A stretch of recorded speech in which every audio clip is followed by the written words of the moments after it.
이미 예수는 그곳에서 멀리 떨어져 있다. 자신이 사랑하는 것, 자신이 쟁취해야 할 인류에게 헌신하며 떨어져 있었다. 어떤 적을 정복해야 한단 말인가? 적을 떠올릴 때 예수는 바리사이와 사제, 자신의 얼굴을 때리는 군인들을 생각하지 않았다. 대담하게 이 진실을 마주해보자. 예수는 자신의 적을 알고 있었다. 예수의 적수는 모든 언어로 된 여러 이름을 갖고 있었다. 예수는 어둠의 권세가 다스리는 세상에 보내진 빛이다. 악마는 티베리우스 치세 15년인 그때에 분명 세상을 다스리던 주인이었다. 로마의 작가 수에토니우스가 기록한 대로 악마는 카이사르를 위해 카프리 섬에 온갖 추잡한 유의시설을 만들었다. 악마는 신들을 이용하여 인간을 타락시키고 신을 대신했으며 범죄를 신격화하고 세상의 왕이 되었다. 예수는 적을 알았으나 적은 예수를 아직 알지 못했다. 악마가 예수를 알았다면 그를 유혹하지는 않았을 것이다. 단지 악마는 위협을 무릅쓴 채 가장 순수하고 거룩한 영혼 주변을 배회하며 접근한 것이다. 그러나 그 어떤 성인에게도 과오는 있다. 이 사실이 저주받은 악마를 안심하게 했다. 스스로를 파멸시킨 교만은 자신을 천사라고 생각했던 수많은 얼굴 위에 종양처럼 퍼졌다. 사람의 아들은 이 인생의 순간에 여전히 어둠의 깊은 곳에 숨어 있었다. 그러나 그는 막 무대에 입장하려고 하는 검투사이자 짐승이 기다리면서도 또 두려워하는 레티아리우스였다. 환희의 날에 그리스도는 이렇게 외칠 것이다. 나는 사탄이 번개처럼 하늘에서 떨어지는 것을 보았다. 사탄의 몰락에 대한 환상을 본 것은 아마도 감춰진 삶에서 마지막 순간이었을 것이다. 예수는 또한 패배한 대천사가 눈보라의 눈송이보다 훨씬 더 많은 영혼 수백만 명을 그의 뒤로 끌고 갈 것을 보았던 것일까? 예수는 겉옷을 입고 신발끈을 묶었다. 그리고 우리가 영원히 알 수 없을 작별의 인사를 어머니에게 건넸다. 제4장 예수의 세례. 예수는 서둘러 유다로 갔다. 최초의 친구들이 자신을 기다리는 베타니아 근처의 요르단 지역으로 전진한 것이다. 이곳은 어둠의 시간이 오기 직전 예수의 마지막 친구들이 그를 경배했던 베타니아와 같은 곳은 아니다. 예수는 혼자 여행하고 있었을까? 아니면 요한 세례자의 세례에 매료된 다른 나자렛 사람들과 함께였을까? 예수는 벳사이다에서 베타니아로 온 요한 세례자의 제자들이 누군지 마음으로 알고 있었다. 그가 누구인지 알아차린 제자들, 요한 세례자에게서 빼앗아 오게 된 그 제자들을 말이다. 그들 중에는 가장 사랑받은 제자, 즉 제베데오의 아들 요한이 있었다. 예수가 처음에 요한 세례자에게 다가갔을 때 요한은 혼자였고 아직 예수를 알지 못했다. 시간이 지나고 나서야 요한 세례자는 이렇게 외친다. 보라, 세상의 죄를 없애시는 하느님의 어린 양이시다. 예수는 다른 경건한 이스라엘 사람들과 마찬가지로 씻어내야 할 얼룩이 있듯이 세례를 받으러 왔다. 30년 동안 진흙 속에 묻힌 씨앗보다 더 깊이 묻혔고 오늘날 성체 안에 있는 것보다 더 깊이 숨겨 있던 사람의 아들은 인간들 사이에서 모습을 드러내야 했다. 그러나 이정표 위에 서서 이렇게 외치는 것은 그의 일이 아니었다. 나는 그리스도, 하느님의 아들이다. 예수는 요한 세례자가 말렸음에도 옷을 벗고 물에 들어갔다. 그러자 30년 전 동정녀 마리아를 잉태하도록 한 성령의 날개가 분명하게 예수를 덮었다. 요한 세례자는 어떤 음성을 들었다. 너는 내가 사랑하는 아들이다. 그런 다음 사람의 아들은 악마가 배회하며 낯선 이를 괴롭히는 무시무시한 광야로 물러갔다. 첫 번째 부르심. 40일 동안 금식하며 기도한 후 예수는 세례를 받은 장소로 돌아왔다. 예수는 이곳에서 누군가 만날 것임을 미리 알고 있었다. 예수가 다가오는 것을 보고 요한 세례자는 이렇게 말했다. 보라, 하느님의 어린 양이시다. 요한 세례자는 분명 낮은 목소리로 말했을 것이다. 이때 요한 세례자의 두 제자가 함께 있었다. 그들은 예수를 보았고 이것만으로 충분했다. 그들은 예수가 머무는 곳까지 따라갔다. 두 사람 중 한 명은 시몬의 형제 안드레아였고 다른 한 명은 제베데오의 아들 요한이었다. 예수님께서는 그를 사랑스럽게 바라보시며 훗날 슬퍼하며 떠나가게 될 부자 청년에 대한 기록이 여기에 암시되어 있다. 예수는 안드레아와 요한을 받아들이기 위해 무엇을 하였을까? 그들이 따라오는 것을 보시고 무엇을 찾느냐 하고 물으시자 그들이 랍비, 어디에 묵고 계십니까? 하고 말하였다. 예수님께서 그들에게 와서 보아라 하시니 그들이 함께가 예수님께서 묵으시는 곳을 보고 그날 그분과 함께 묵었다. 때는 오후 4시쯤이었다. 참으로 감동적인 복음서 구절이다. 예수가 머물던 곳은 어디였을까? 바로 돌이 가득한 광야였다. 악마가 예수에게 빵으로 만들어 보라고 부추겼던 그 돌이 가득한 곳이었다. 이 첫 번째 만남, 베타니아의 새벽에 그들이 서로 주고받은 것은 바로 사랑의 비밀이었다. 인간적인 사랑이 아닌 말로 표현할 수 없는 사랑. 이미 밝힌 불은 나무에서 나무로, 영혼에서 영혼으로 퍼져나갔다. 안드레아는 자기 형 시몬에게 우리는 메시아를 만났소 하고 말하며 형을 데려갔다. 그날 이후로 예수는 시몬을 케파라고 불렀다. 다음날 불은 더욱 번져나가 안드레아, 시몬과 같은 벳사이다 출신 필립보까지 사로잡았다. 필립보와 그리스도를 연결해준 말과 행동은 우리에게 알려져 있지 않다. 그러나 불꽃은 필립보에게서 나타나엘에게로 튀어올랐다. 이 새로운 나무는 곧바로 타오르지 않았다. 나타나엘은 성경에 통달했기 때문에 나자렛에서 무슨 좋은 것이 나올 수 있겠냐고 항의했다. 나타나엘의 친구는 그저 이렇게 답하면 되었다. 와서 보시오. 이미 선택받은 영혼이 예수를 받아들이기 위해서는 그를 보는 것만으로도 충분했을까? 그렇지 않았다.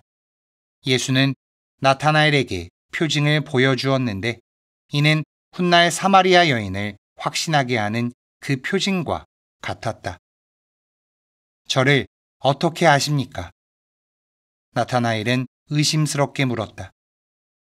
필립보가 너를 부리기 전에 내가 무화과 나무 아래에 있는 것을 내가 보았다. 그러자 나타나엘이 즉시 답했다. 스승님은 하느님의 아드님이십니다.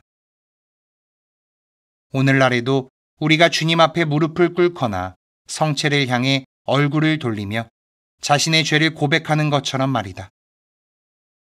그리스도는 인간으로서 머물렀던 시간 동안 가엾고 꾀를 부릴 줄 모르는 이들이 얼굴을 땅에 조아리도록 만드는 이 표징을 얼마나 아낌없이 주었을까.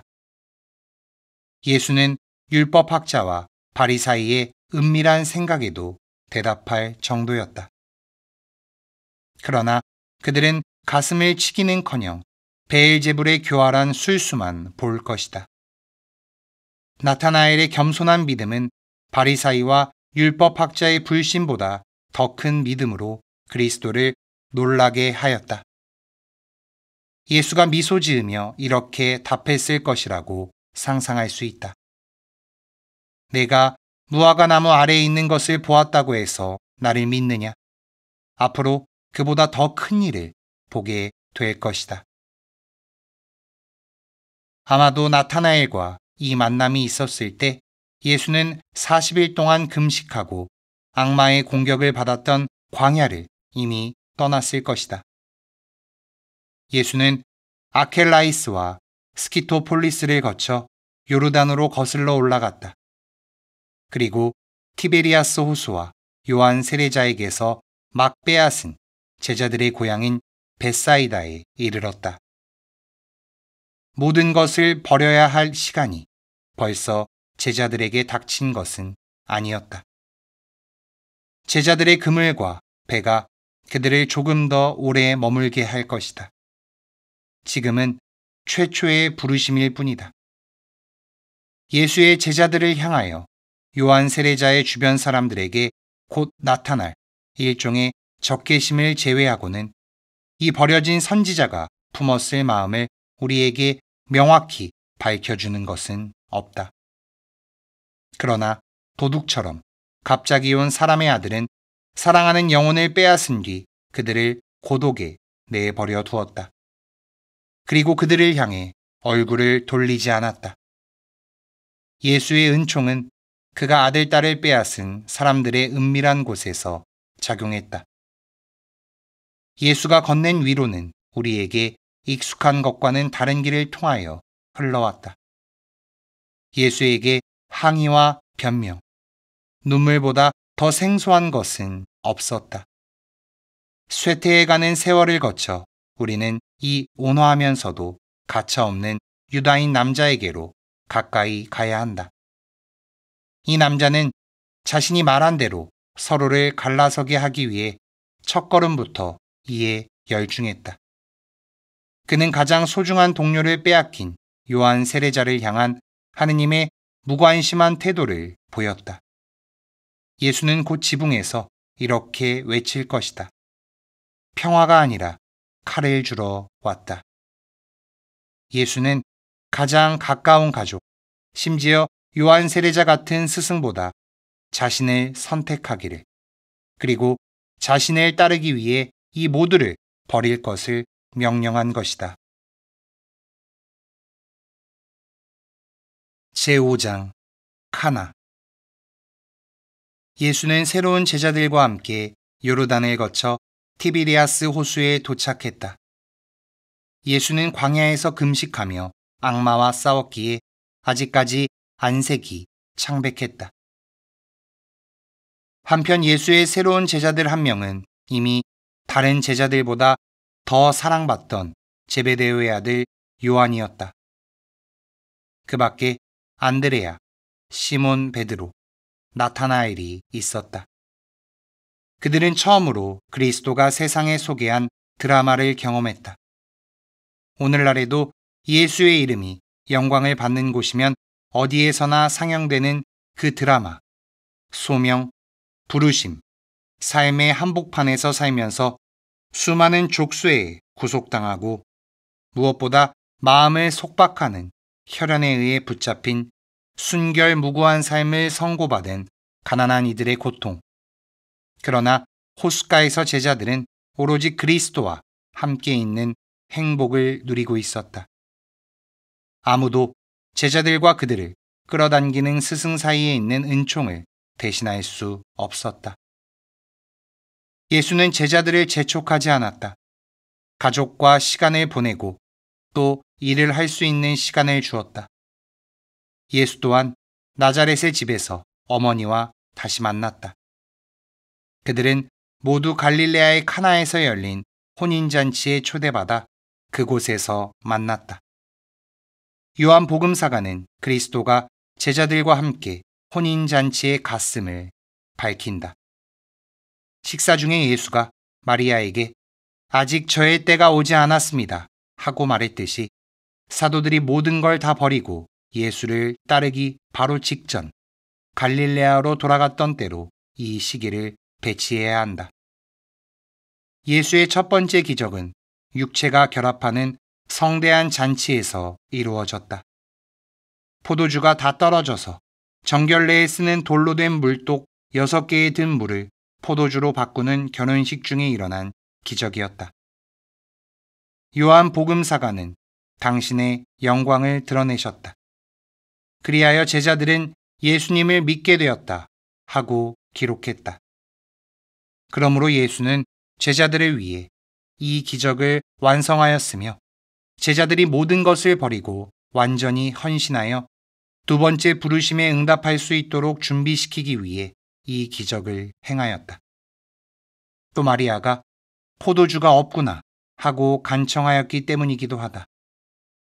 예수는 이러한 간청에 다소 딱딱하게 답하긴 하였으나 어머니께 느끼는 약한 감정을 드러냈다. 예수는 이미 모든 집의 문지방을 넘고 그들과 함께 식탁에 앉을 것을 각오했다. 의인이 아닌 죄인을 부르러 왔기 때문이다. 이 소라는 카나에서 시작되어 예수의 마지막 때에 향유를 붓는 베타니아까지 계속된다. 하느님의 아들이라고 자칭하는 이 사람은 날마다 세리, 창녀, 죄인과 세상의 하층민과 함께하며 자신의 명성을 위태롭게 할 것이다. 카나에서는 웃고 즐기는 일을 참지 않으며 행복한 한때를 보냈다. 과방장이 신랑을 불러 말하였다. 누구든지 먼저 좋은 포도주를 내놓고 손님들이 취하면 그보다 못한 것을 내놓는데 지금까지 좋은 포도주를 남겨두셨군요. 6개의 물독이 이미 잔뜩 취한 혼인잔치 당사자와 참석자들의 기쁨을 배가했음은 의심할 여지가 없다. 아마 금욕주의자들은 그리스도에게 이렇게 질문했을 것이다. 바리사이가 한 그 위선적인 질문 말이다. 요한 세례자의 제자들은 단식을 많이 하는데 스승님의 제자들은 어찌하여 단식하지 않습니까? 그러나 예수는 미소 지으며 침묵했다. 아직 때가 오지 않았기 때문이다. 나타나엘은 예수가 미리 예고한 대로 베타니아에서 자신의 마음을 사로잡은 것보다 더 놀라운 기적을 목격했다. 이제 사람의 아들이 할 수 없는 일이 무엇이 있겠는가? 포도주가 그의 피요, 빵은 그의 살이라고 확언할 그날에 카나에 있던 이들이 이 사실을 믿게 되는 건 그리 오래 걸리지 않을 것이다. 카나의 첫 번째 기적은 겉으로 보기에는 모든 기적 중 가장 영적인 기적은 아니었다. 그러나 이 기적은 사람들을 자신도 모르는 사이에 상상할 수 없는 신비로 이끌었다.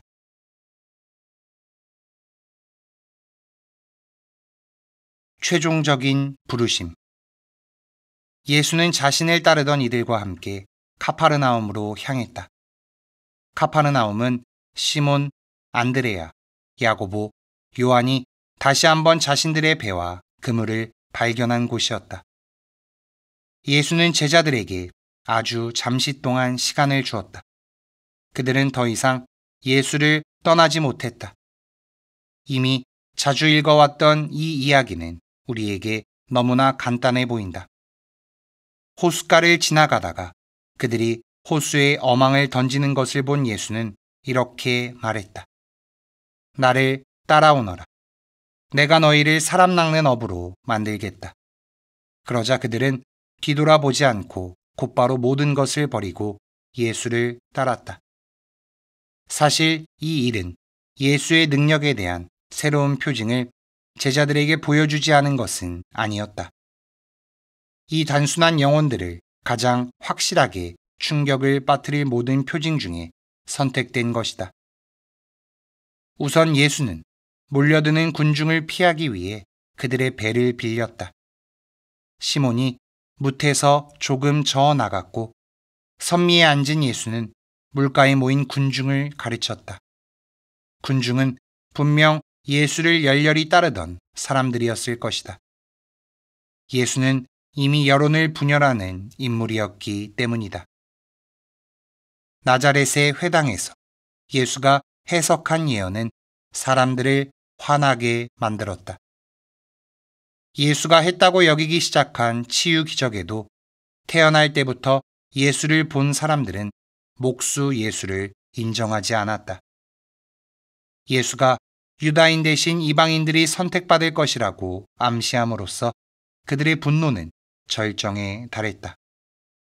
예수가 그들의 분노에서 벗어난 것은 기적이었다. 하지만 이제 예수는 더 이상 혼자 위험을 무릅쓰지 않을 것이다. 예수는 시몬 그리고 제베데오의 아들들과 함께 배에 올라탔다. 베타니아 이후 이 백사공들은 예수가 저마다의 비밀스러운 삶을 들여다보고 있다는 것을 알게 되었다.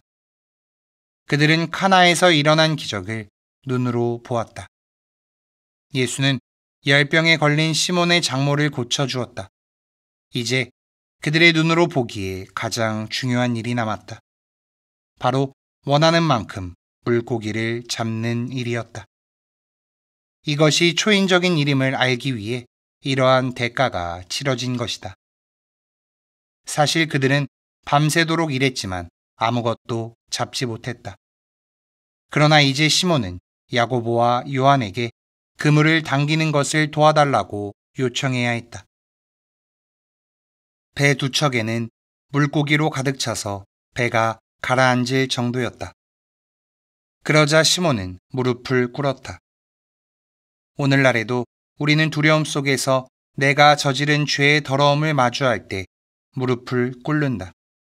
이것이 바로 하느님께서 계시다는 증거다. 주님, 저에게서 떠나주십시오. 저는 죄 많은 사람입니다. 예수의 대답은 그가 했던 여러 말과 마찬가지로 우리 눈앞에서 여전히 성취되는 예언을 담고 있다. 이제부터 너는 사람을 낚을 것이다. 제자들 중 적어도 시몬은 결혼했다. 최종적인 부르심을 받았을 때 야고보와 요한은 배를 버렸을 뿐만 아니라 아버지 제베데오까지 떠났다. 복음사가는 그들이 포기한 것에 대한 두려움을 강조하기 위해 아버지 제베데오를 사꾼들과 함께 버려두었다고 명확하게 밝힌다. 훗날 예수는 이상할 정도로 이 말을 반복한다. 누구든지 나에게 오면서 자기 아버지와 어머니, 아내와 자녀, 형제와 자매, 심지어 자기 목숨까지 미워하지 않으면 내 제자가 될 수 없다. 사람의 아들이 이렇게 독단적으로 인간의 본성을 거스르며 분명하게 강조한 적은 없었다. 그러나 이 전대미문의 요구는 도착점이 아니라 성화 과정의 출발점이었다. 사람들에게 그토록 사랑받았던 그리스도가 또한 그토록 격렬하게 미움을 받은 건 이유가 있었다. 그리스도를 직접 본 많은 이들이 그를 사랑하지 않았다는 이유로 분노를 샀을 것이라고 생각하면 이는 얼마나 순진한 일인가. 많은 이들은 예수의 이 신랄한 말씀을 과장되었다고 규정하며 그의 말이 지닌 무게를 완화하고자 했다. 거기다 모든 동방 사람들은 과장된 언어를 가지고 있기도 하다. 그런데도 이 말씀은 듣기가 너무 거북하다. 누가 듣고 있을 수 있겠는가 하며 유다인들은 투덜댔으며 과장법에 익숙한 셈족조차 짜증나게 했던 것이다. 예수의 말은 거칠고 고약하게 느껴진다. 절대적인 사랑은 평범한 사람에게 반감을 갖게 만들고 거짓 엘리트에게 타격을 입히며 까다로운 사람에게 혐오감을 준다. 그리고 틀림없이 예수의 적들은 보다 훨씬 더 그를 미워할 것이다. 유다인들이 거칠고 직설적이었던 예수를 나약하고 부드러운 이미지의 일반적인 랍비로 대체하지 않았다면 예수를 미워하던 적들은 원래 그를 미워했던 것보다 훨씬 더 증오했을 것이다. 오늘날 많은 사람들을 그리스도를 미워하는 일에서 마음을 돌이키게 하는 것은 그들의 무지다. 만일 그들이 예수를 알았더라면 감당할 수 없었을 것이다. 예수는 자신의 말이 진정 얼마나 무거운지 알고 있었다. 그래서 자신을 따르기 전에 우리의 힘을 시험해 보라고 경고하였다. 너희 가운데 누가 탑을 세우려고 하면 공사를 마칠 만한 경비가 있는지 먼저 앉아서 계산해 보지 않느냐. 그러지 않으면 기초만 놓은 채 마치지 못하여 보는 이마다 그를 비웃기 시작하며 저 사람은 세우는 일을 시작만 해놓고 마치지는 못하였군 할 것이다. 이것은 하느님을 향한 모든 거짓된 갈망의 이야기다. 회개하고 용서받는 일은 너무도 달콤하다. 그러나 그리스도는 우선 우리가 스스로 힘을 측정하도록 초대한다. 예수는 우리를 어디로 인도할지, 또 자신이 인간을 사랑한 것이 그저 즐거운 일이 아님을 알고 있기 때문이다. 제6장 성전에서 쫓겨난 환전꾼들. 예수는 더러운 영이 들린 이가 자신에게 소리치고 병자들이 사방에서 그를 에워싸던 카파르나움에서 잠시 머문 뒤에 예루살렘으로 올라갔다. 때는 파스카 축제이자 많은 제물이 희생되는 시기였기 때문이다. 장사꾼들은 축제에 맞춰 부자들에게 팔기 위한 소와 양떼를 성전 앞들로 가지고 왔다. 가난한 이들이 제물로 바칠 비둘기를 파는 사람도 있었다. 환전꾼들은 자신들을 필요로 하는 사람들을 위해 대기하고 있었다. 이보다 더 단순한 일이 있을 수 있을까? 문제될 만한 다른 이유가 있었을까? 선하신 하느님을 위한 일을 하는 이상 영원히 의미를 가지는 이 짧은 문장이면 충분했다. 그러나 갑자기 이곳에 채찍을 손에 들고 격렬하게 분노하는 사람이 나타났다. 아이들이 가지고 노는 채찍이 아니라 끈으로 만든 진짜 채찍을 휘두르며 말이다. 당황한 제자들은 스승을 따라하지 않도록 경계해야 했다. 예수는 동물을 내쫓고 탁자를 엎으며 소리쳤다. 이것들을 여기에서 치워라. 내 아버지의 집을 장사하는 집으로 만들지 마라. 어찌나 큰 소동이었는지 겁먹은 이들은 뒷꽃무늬를 뺐다. 예수의 친구들조차 그가 사랑이라는 것을 받아들일 수 없었다. 그들이 어떻게 이 분노 속에서 아버지를 향한 아들의 사랑을 분별할 수 있었겠는가? 예수는 얼굴이 땀으로 흥건한 채 숨을 헐떡이며 멈춰 서야 했다. 유다인들은 예수를 질책했다. 당신이 이런 일을 해도 된다는 무슨 표징을 보여줄 수 있소? 그러자 예수는 그들을 바라보았다. 예수는 유다인들의 눈앞에서 그들이 요구하는 것을 실현할 수 있었다. 또한 마치 파리처럼 그가 다니는 곳이면 어디든 따라다니는 병자들, 심지어 그 자리에 있던 모든 병자를 고칠 수 있었다. 병자들 중 한 명이 예수에게 대담하게 간청했다면 아마 그렇게 했을지도 모른다. 그러나 율법학자들 앞에서 그리고 채찍을 꽉 쥐고 계속해서 씩씩거리고 있었을 이 남자 앞에서는 어느 누구라도 떨고 있었을 것이다.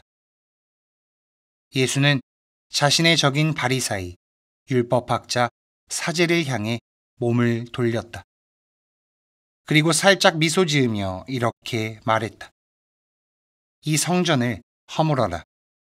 그러면 내가 사흘 안에 다시 세우겠다. 마침내 불경과 사기 행위를 적발할 시점이 왔다. 그들은 이 남자가 자신들을 무례하게 조롱하고 있다고 생각했다. 예수가 자신의 몸이 성전이라고 말했기 때문이었다. 그러나 그들이 선의를 가졌다 하더라도 예수와 대화를 하던 어느 누가 예수를 이해할 수 있었을까? 그리스도가 의도적으로 그들을 혼란하게 만들었던 것일까? 예수는 저들이 들어도 듣지 못하고 보아도 보지 못하는 것을 바란 건 아니었다. 그들이 보지 못한 것은 어둠과 어울리기 때문이었으며 보지 못했기 때문에 어둠과 어울렸던 것이다. 이 성전을 허물어라. 그러면 내가 사흘 안에 다시 세우겠다. 이 말을 듣고 율법학자, 바리사이, 지식인들은 서로를 바라보며 기뻐했다. 그들 중에서 두 사람은 이 가증스러운 말을 기억 속에 새겨 두었다. 3년이 지난 후 사람의 아들이 마침내 그들에게 넘겨지는 심판의 날에 이 말을 기억할 것이다.